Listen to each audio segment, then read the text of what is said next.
Halo guys, di sini kami tuh lagi belajar nih tentang kolonialisme.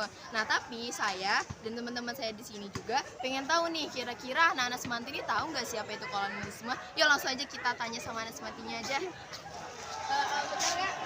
Boleh nanya nggak kira-kira? Boleh dong. Boleh. Nah, kami kira-kira mau nanya nih, apa sih itu kolonialisme? Ada yang tahu nggak? Pagi-pagi. Udah. Iya, nanya. Jadi menurut saya, Ya. kolonialisme itu berasal dari kata kolonia yang artinya tanah nih. Jadi kolonialisme ini merupakan upaya untuk meluaskan wilayah atau daerah yang dilakukan oleh negara-negara penguasa dalam rangka untuk memperluas daerah atau wilayah untuk mengambil sumber dayanya. Oke, jadi ternyata anak Semanti ini tahu ya apa itu kolonisme sekarang. Untuk kakaknya, boleh nanya kan? Boleh dong, apa itu? Oke, bentuk-bentuk kolonialisme kira-kira apa? Bentuk kolonialisme itu ada 3 ya. Ke kamera dong. Oh iya, maaf ya. Yang pertama itu ada koloni penduduk. Koloni penduduk itu adalah upaya penguasaan suatu wilayah atau negara penguasa ini tuh menguasai suatu wilayah dengan cara mengusir penduduk aslinya.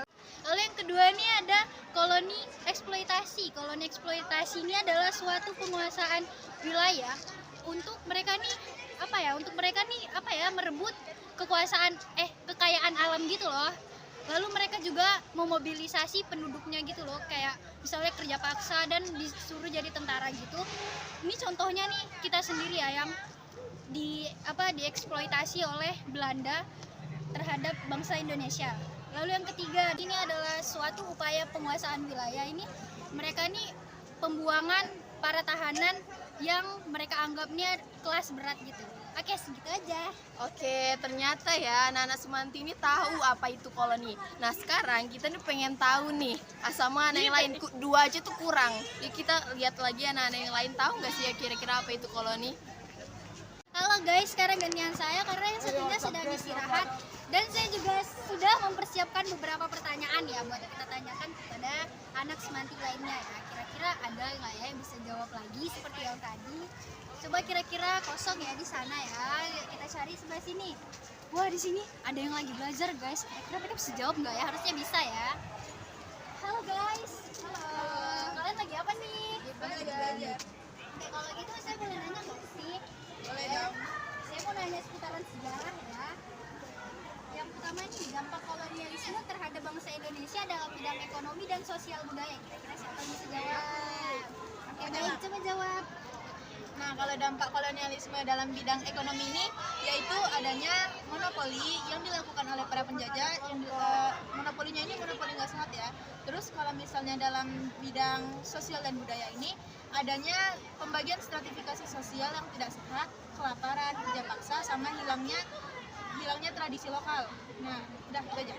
Oke, pinter banget ya ternyata guys. Oke, kita tanya satu lagi nih, kira-kira bisa nggak ya? Oke, pertanyaan selanjutnya nih. Coba sebutkan contoh penerapan kolonialisme di Indonesia.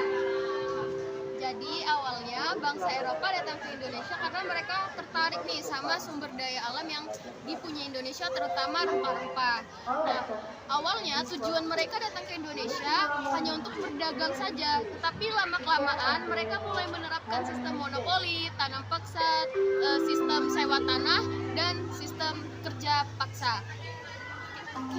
Wah, ternyata anak Semanti pinter-pinter ya guys. Dari tadi semuanya pada bisa menjawab. Oke, sekarang kita kembali cari yang lainnya ya. Dadah. Oke guys, kembali lagi dengan saya ya. Tadi habis istirahat, sekarang kita mau nanya-nanya sama kakak-kakak Semanti lagi. Kira-kira mereka tahu juga lagi enggak ya? Ini pertanyaannya masih sama ya. Oke, mari kita cari kakak-kakaknya. Kira-kira di mana ya? Kita cari di sebelah sini. Kayaknya itu ada deh guys. Mari kita tanya mereka. Kakak-kakak, udah yang berdua ini. Manggil kita ya? Iya. Mau nanya nih ya sama kakak berdua ya, harus tahu ya. Iya kan? Soalnya gampang loh. Saya mau nanya sama kakak ini dulu ya. Nih, kira-kira apa sih dampak kolonialisme terhadap bangsa Indonesia dalam bidang pendidikan dan politik? Jadi dampaknya itu dalam bidang pendidikan itu yang pertama munculnya golongan-golongan terpelajar di Indonesia dan bangsa Indonesia itu bisa membaca dan menulis terus dimasukkan menjadi karyawan di perusahaan kolonial. Yang kedua itu ada dalam bidang politik. munculnya perlawanan bangsa-bangsa Indonesia terhadap terhadap kolonial. Terus itu kolonial Belanda itu seakan-akan menjadi bupati dalam kerajaan-kerajaan Indonesia. Makanya muncul pemberontakan di bangsa Indonesia. Wah, keren banget ya guys. Oke, sekarang kakak satunya nih.